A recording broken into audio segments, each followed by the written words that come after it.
आपके साथ ऐसा होता है कि आप जब एक दिन सुबह उठो और आपके घर में जितने भी इलेक्ट्रिक उपकरण है वो अचानक से चलना बंद कर दे, उसमें अलार्म घड़ी भी शामिल है, और अब जब बाहर निकल के देखो तो बाहर कार और बसेस भी नहीं चल रही है, मतलब अचानक से पावर फेलियर पूरी दुनिया में है। तो आप ऐसी स्थिति में किस तरह से सर्वाइव करोगे? तो आज की मूवी कुछ इसी प्रकार है। So I was and welcome our channel. Without wasting time let's begin. Movie शुरू होती है और हम जापान के टोक्यो शहर को देखते हैं, जहाँ पे हर रोज की तरह हलचल से भरी हुई भीड़ अपने काम में बिजी थी। इसी भीड़ के बीच हम एक ऑफिस में यूसी यूकी को देखते हैं, जो अपने काम में बिजी था और अब वो घर लौटता है। यूसी यूकी की एक फैमिली है जिसमें उसके एक डॉटर, एक सन और एक प्यारी सी वाइफ है। पर इन लोगों को देखकर हमें ऐसा लगता है कि ये अपने गैजेट्स में इतने ज्यादा बिजी हो चुके हैं कि ये आपस में अच्छे से बात भी नहीं किया करते। ये रहते तो साथ एक ही घर में, पर ये एक दूसरे से काफी कोसों दूर है। अब एक सुबह यूं देखता है कि अलार्म घड़ी बजी ही नहीं है, जिसकी वजह से वो लेट सोकर उठा है। वो ऑफिस के लिए लेट हो गया है। जब वो तैयार होकर अपने रूम से बाहर निकलता है तो वहाँ उसकी वाइफ जो देखती है कि उसके कोई भी गैजेट्स काम नहीं कर रहे हैं, और उसकी तभी डॉटर देखती है कि उसका फोन भी बंद हो चुका है। अब ये लोग यहाँ पर तैयार होकर यूं अपने ऑफिस के लिए और उसके दोनों बच्चे स्कूल के लिए निकल जाते हैं। जब ये लोग अपने अपार्टमेंट के बाहर लिफ्ट के पास पहुँचते हैं तो वहाँ पर भीड़ लगी हुई थी। इसका मतलब ये हुआ कि लिफ्ट भी काम नहीं कर रही है। ये अब सीढ़ियों से नीचे उतर जाते हैं। यूसुंग जब रेलवे स्टेशन में जाके देखता है तो वहाँ पर भीड़ लगी हुई थी। अब रेल भी नहीं चल रही होती। यूं जब नोटिस करता है उसके हाथ में जो घड़ी होती है वो भी बंद हो चुकी है। दूसरी ओर हम यूं के सन को देखते हैं, जो अपनी बाइसिकल से जा रहा होता है, और वहाँ आसपास के लोग उसे बड़े ध्यान से देख रहे थे, क्योंकि अब कार और बसेस भी काम नहीं कर रही थी। अब यहाँ पर यूसुंग की वाइफ जो कि यहाँ अपनी लेडीज फ्रेंड से बात कर रही होती है, और अब ये सब मिलकर ग्रोसरी लेने जाते हैं। यहाँ ग्रोसरी स्टोर में यूसुंग की वाइफ देखती है कि सारे लोग जरूरत से ज्यादा सामान ले जा रहे हैं, क्योंकि वो अपने हालातों से डर चुके और उन्हें लग रहा होता है कि दुनिया के साथ कुछ बड़ा होने वाला है। पर यहाँ पर यूसुंग की वाइफ देखती है कि यहाँ पर डिजिटल कार्ड्स एक्सेप्ट नहीं कर रहे होते, वो कैश पर ही सामान दे रहे थे।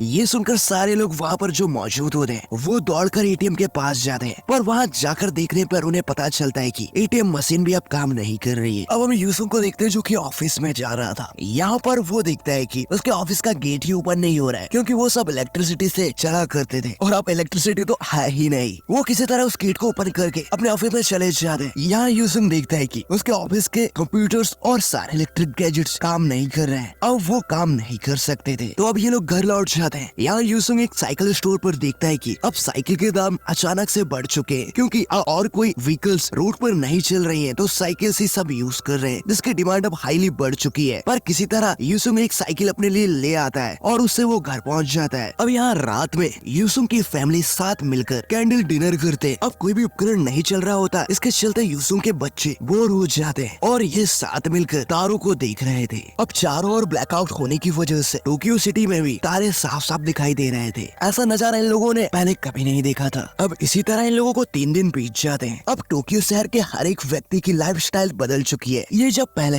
वॉशिंग मशीन में कपड़े धुला करते थे, अब इन लोगों को हाथों से कपड़े धुलना पड़ता है। मतलब कि ये लोग जो अपने गैजेटों में निर्भर रहा करते थे वो आज खुद से काम कर रहे हैं। इधर हम यूसुंग को देखते हैं, जहाँ पर उसका बॉस उसे कह रहा था कि जब तक ये ब्लैकआउट खत्म नहीं हो जाता तब तक तुम लोग ऑफिस नहीं आओगे। जिस पर यूसुंग कहता है कि तो हमारी सैलरी का क्या होगा, हम बिना पैसों के अपनी लाइफ कैसे जी पाएंगे। जिस पर यूसुंग का बॉस उन्हें कहता है कि अभी की कंडीशन देखकर तो हमें ऐसा लग रहा है कि लोगों का सरवाइव करना भी मुश्किल हो जाएगा, उन्हें खाना व पानी की चिंता करना चाहिए। और यूसुंग देखता है कि उसका बॉस अपनी फैमिली के साथ टोक्यो शहर से बाहर अपने गाँव जा रहा है। अब इन हालातों में डैमों में पानी भी खत्म हो चुका था, क्योंकि वो इलेक्ट्रिसिटी ना होने की वजह से रिफिल हो ही नहीं पाए। इन हालातों की वजह से सारे लोग काफी परेशान हो जाते हैं। अब एक दिन यूसुंग के बच्चे देखते हैं कि उनके नेबर्स भी अपने अपार्टमेंट खाली करके यहाँ से जा रहे हैं। अब यूसुंग की फैमिली भी ये फैसला करती है कि हमें यहाँ से चले जाना चाहिए। वो अपना सारा सामान पैक करके साइकिलों में निकल पड़ते हैं। अब ये रास्ते से जाते हुए देखते हैं कि खाने व पीने का सामान बहुत ज्यादा महंगा हो चुका है। अब ये लोग ना एयरपोर्ट की ओर जा रहे होते। इन्हें कहीं से पता चला था कि अब भी कुछ फ्लाइट्स एयरपोर्ट से पैसेंजरों को ले जा रही हैं। ये लोग जब एयरपोर्ट पहुंचकर देखते हैं तो वहाँ पर काफी भीड़ होती है, मतलब कि इन्हें ये खबर गलत मिली होती है, यहाँ कोई भी फ्लाइट काम नहीं कर रही थी। अब इनके पास जो खाना बचा हुआ था ये लोग खाकर सो जाते हैं। नेक्स्ट डे हम लोग देखते हैं कि